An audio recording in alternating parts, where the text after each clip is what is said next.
भुसावळ येथील क्षेत्रीय रेल्वे प्रशिक्षण संस्थेत 29 डिसेंबरच्या रात्री 150 ते 200 प्रशिक्षणार्थींना जेवणातून विषबाधा झाल्याची गंभीर घटना उघडकीस आली होती।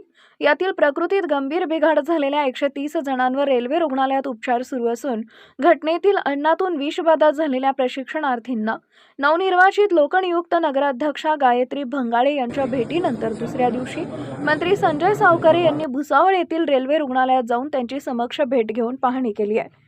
बहुतांश प्रशिक्षणार्थींच्या तब्येतीत सुधारणा असल्याचं मंत्री सावकारे म्हणाले।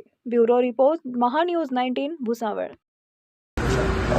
जवळपास 140 लोकांना बाधा झालेली आहे। इथे ॲडमिट आहे, काही जळगावलाही ॲडमिट आहे। संपूर्ण फूड सॅम्पल चेकिंगला पाठवलं गेलेलं आहे। त्याच्यानंतर या लोकांचे ब्लड सॅम्पल, वॉमिटिंगचे सॅम्पल सगळे चेकिंगला पाठवलं आहे। रिपोर्ट सगळे यायचे बाकी आहेत।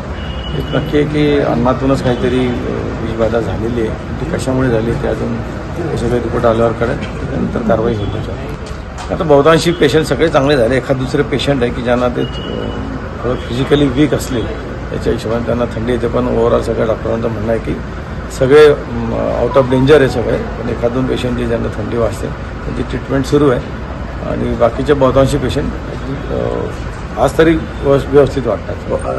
कर्मचाऱ्यांनी सांगितलं होतं की काही नाराजगी सुद्धा होती जेवणाबद्दल।